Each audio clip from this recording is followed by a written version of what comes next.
Sige na, pasok na, pasok. Ay, kasama nyo! Ano ginagawa nyo? Hoy! Putang ina, tutuwag nyo! Hoy! Ayaw!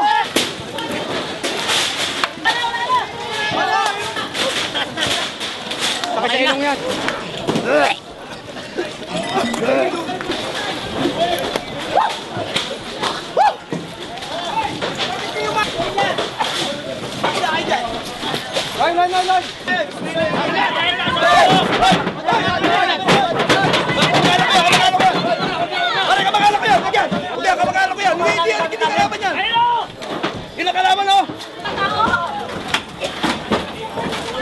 Kinukuha namin yung galing, hindi kayo makatao! Pare-pareho na tayo mahirap! Ito na yung nangyari sa akin. Para maging maayos na!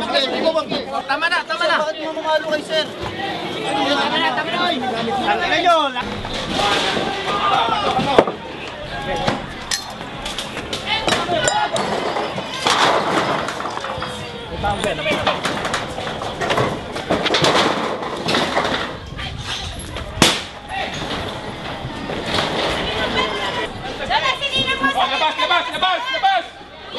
Sige! Huwag ko kayo magalala! Pagsabihan mo yan, Kat! Wala lalapit! Sabihan mo yan!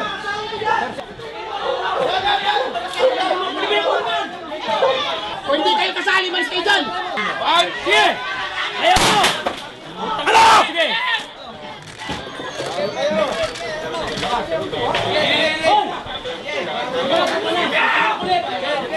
Ano makulit?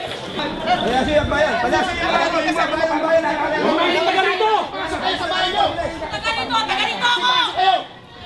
Yan. Nakapula na yan, nakapula na yan. Yan ang may hawak. Yan. Yan, nakapula na yan. Isa ate. Naku, marami! Asawa dito! Marami kasama! Ando ba yung mga anak ko? Ando ba yung asawa ko tsaka yung anak ko? Naiwan sa ibang bahay. Kasi namalengke lang ako eh. Pagbalik ko nagkaganyan na, nagkakagulo na eh. Tangina niya! Baka Hindi nyo naisip yung mga bata. Yung mga anak namin! Walang ginagaman! Tangin na nyo! Ano nito mga bata oh? Mga kabataan dito. Ano nito mga bata?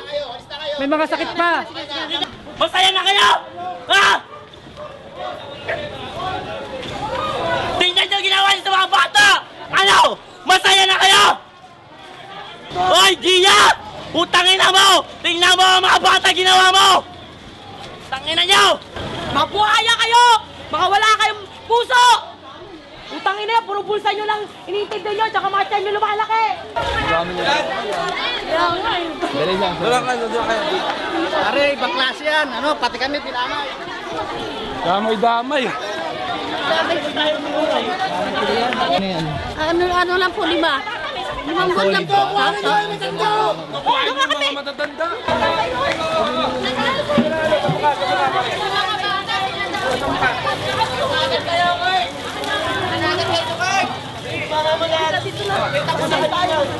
Nangangat kayo sa Kurt!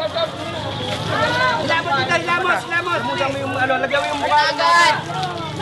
Nangangat kayo!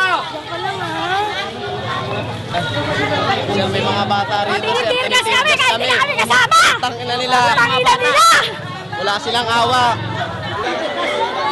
Nandito, sa lago! Kasi bakit iniwala mo yung kapatid mo? Dapat hinila mo. Oo, mag-uwi. Ay, ganun sila yun. Sa bahay!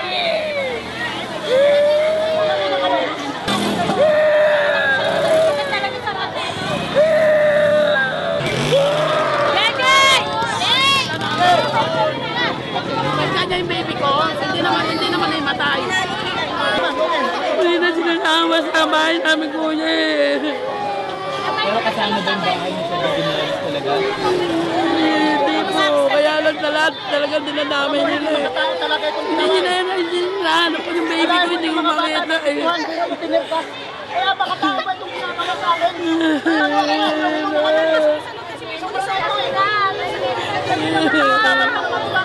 Hindi na sila naawa sa amin, kuya.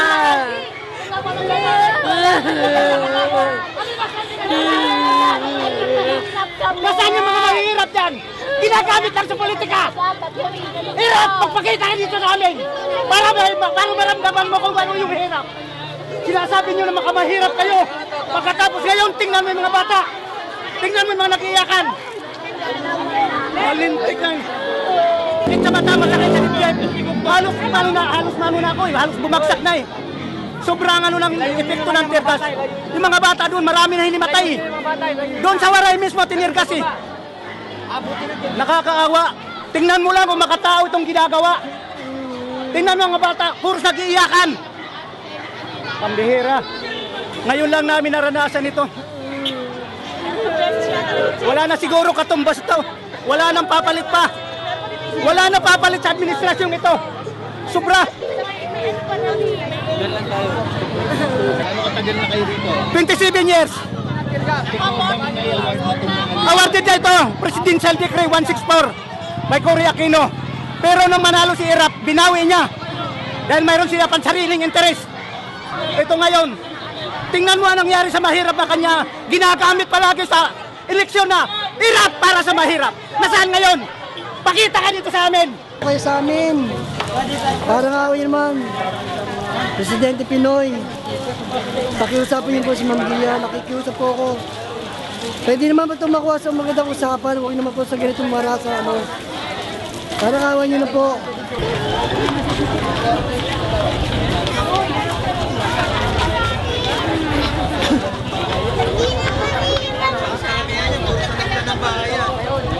Yung pulis ko lang papunta dito may nagdalpataan.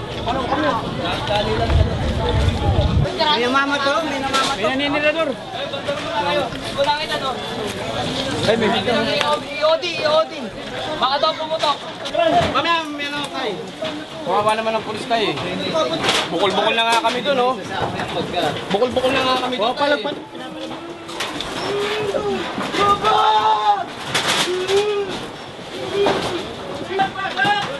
Hoy, dito na iba dito!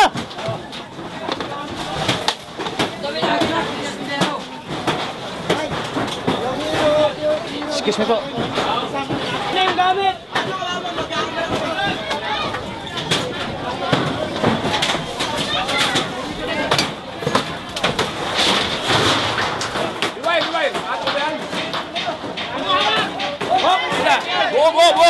Bo!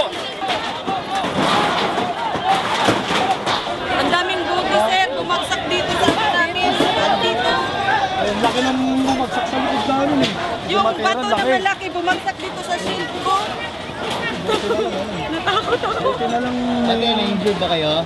Ay, hindi po. Hindi po. Sa shield lang po tumama.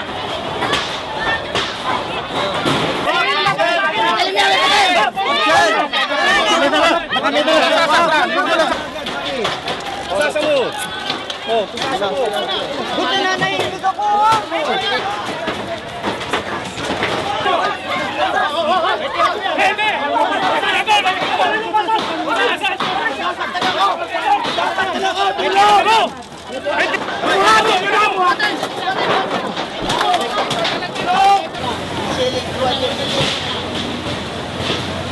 Ayan eh. Napatigil na! Doon! Bigyan nyo ng daan ng mga naghahakot. Kung kasi kayo, huwag na muna kayo makipag-audio.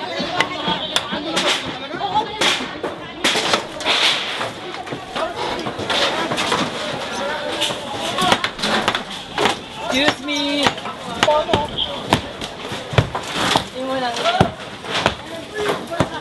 Yun na nga ang pinagtataka namin, bakit kami tinitirgas? Hindi man kami lumalaban. Napilitan lang kami lumaban dahil kami inunahan na. Ito pa nga ho, ito ebidensya. Ito ang ebidensya sa tirgas na ginagamit nila. May namatay na hong sanggol sa ginagawa nila. Ganun ba? Ang sinasabi ni Irap na siya ay para sa mahirap. Bakit yung mga anak niya anti-mahirap? Yun ba yun?